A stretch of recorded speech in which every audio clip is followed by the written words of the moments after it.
LoreWarrior Armour. Coup Wheeled Assault Vehicle. Overview.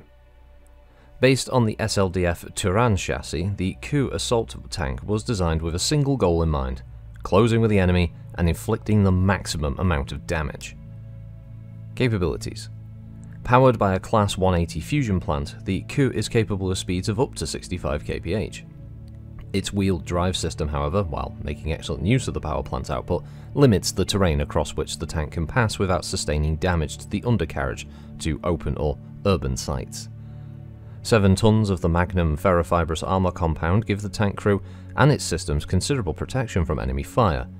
Further, the armour is only marginally biased toward the front and the sides, reflecting the fact that the vehicle is regularly used to penetrate enemy formations and so requires even its rear to be able to withstand multiple hits. As is usual for tanks, the turret does possess the least protection, but its design limits exposure to enemy fire. Though small, the crew compartment of the Coup provides all the facilities that the driver, gunner and commander needs to conduct an extended campaign in enemy territory. The cabin is fully pressurized, allowing the vehicle to operate in a vacuum or tainted atmosphere, and the commander's exit hatch serves as a compact but functional airlock. A built-in heating element allows the crew to prepare field rations, and a fold-down bunk above the gunner's position even allows the crew to sleep in shifts. Unfortunately, sanitary facilities are limited, and the crews have developed special procedures to prevent the atmosphere becoming unpleasant during extended campaigns. Offensive firepower is provided by a Series 7 extended range large laser mounted coaxially with a Type 9 75mm autocannon. The clip reload system for the autocannon allows the gunner to select a 1 or 2 round burst, giving the tank a devastating volley of fire. A cupola mounted extended range small laser provides secondary fire capability, as does a quad pack short range missile launcher mounted above the driver's position. The gunner controls all of the systems, but secondary fire controls at the commander's position allow the tank to continue fighting, even if the gunner is disabled. Deployment.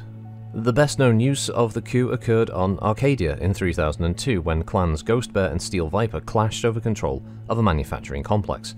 The Vipers considered defense of the facility a low priority and assigned the site only to a vehicle trinary from the 93rd Viper Assault Cluster, known as the Immortals. The Viper commander chose to defend his position despite the apparent inequality of forces, and though the Vipers eventually lost control of the factory, a star of Coup assault tanks crippled or destroyed an equal number of Ghost Bear Omnimex.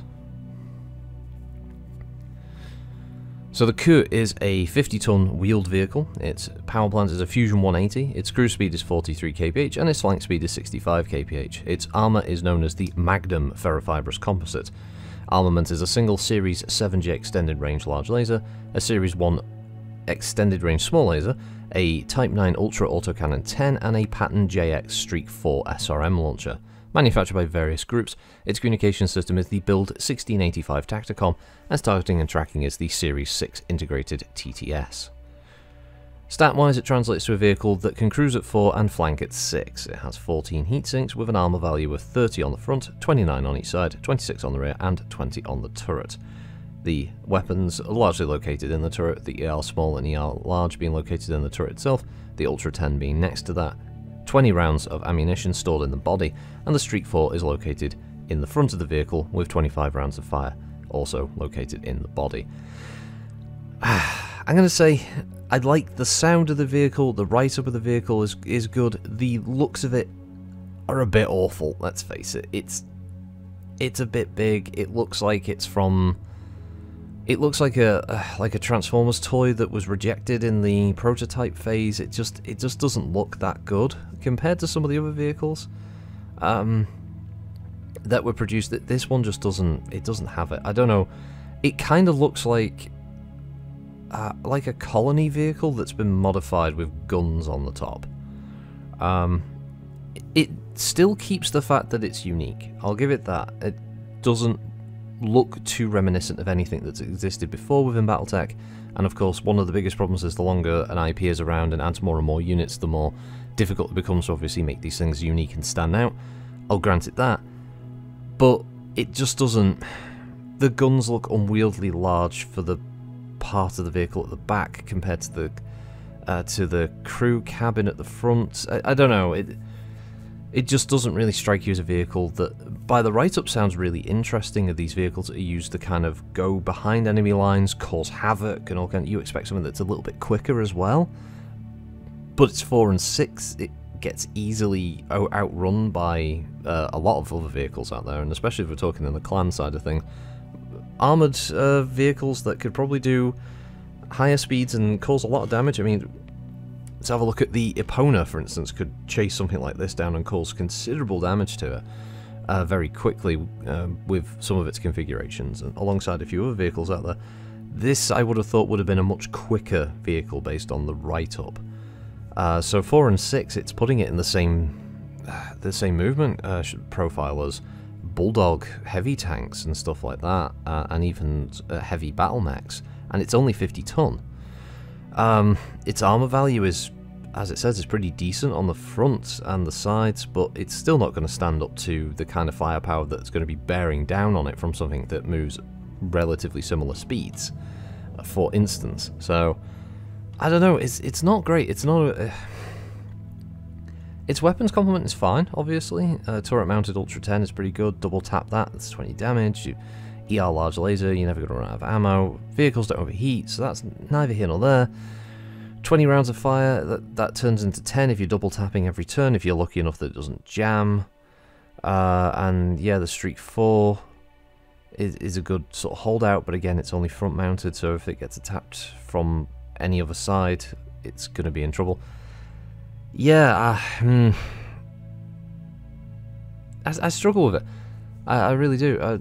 I don't want to be outwardly negative about it all the way through, but it's hard to kind of find like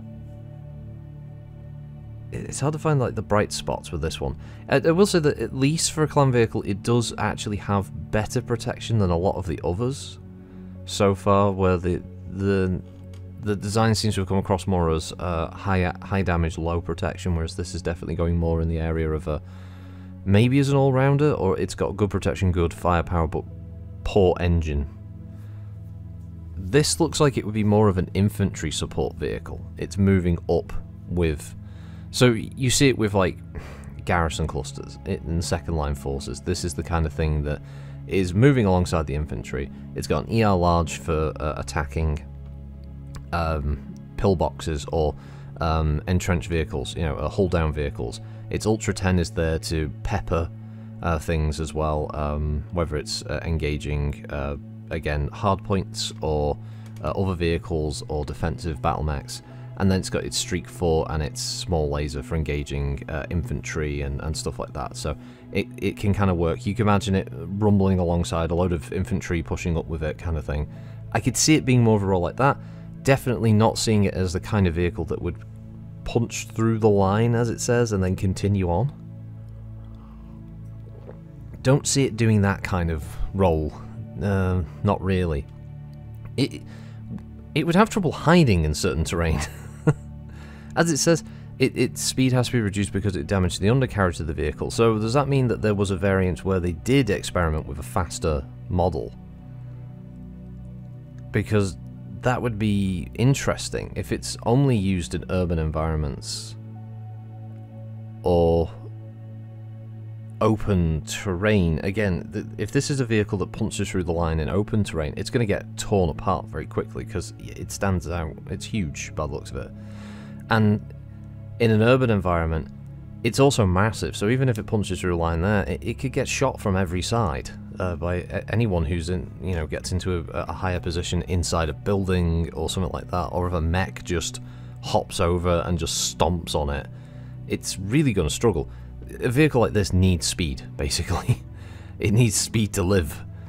I'd honestly, I would probably drop the Streak 4 out the front and possibly the one of the lasers and try to basically just give it more speed. Keep the armor value but make it faster, and then if possible more ammunition for the Ultra 10, and just make it a vehicle that then is rolling around and it's just going full Dakar, basically. Tearing its way through stuff, attacking rear lines, that kind of thing. That might work a bit better, and because it's decently armoured, it can take a few hits before it has to, you know, pull back and go to a different location. Maybe that worked better. Anyway, I think I've rambled on about this enough. It's a truck. it's a truck with guns on the top. So that's unfortunately. As I said, I don't hate it. Don't please don't take it to me like going, oh, but Rocket, you're looking at it wrong. Oh my, let me adjust my pocket protector here while I explain to you in graphic detail. It's fine. It's fine. You know, it's just opinion. And this is literally me just reacting to this write-up and these stats and that artwork, you know, so that's it. So I'm sure it's had glorious moments for everyone on the table. Okay, so let's just leave it there, because I always feel if I have a slightly negative take on a vehicle or a mech, I suddenly get people going like, oh no, you're doing it wrong, it's supposed to be this. So it's like it's not that deep. Let's not go that deep with it. Anyway, have a good one all. Thanks for listening as always. Bye bye.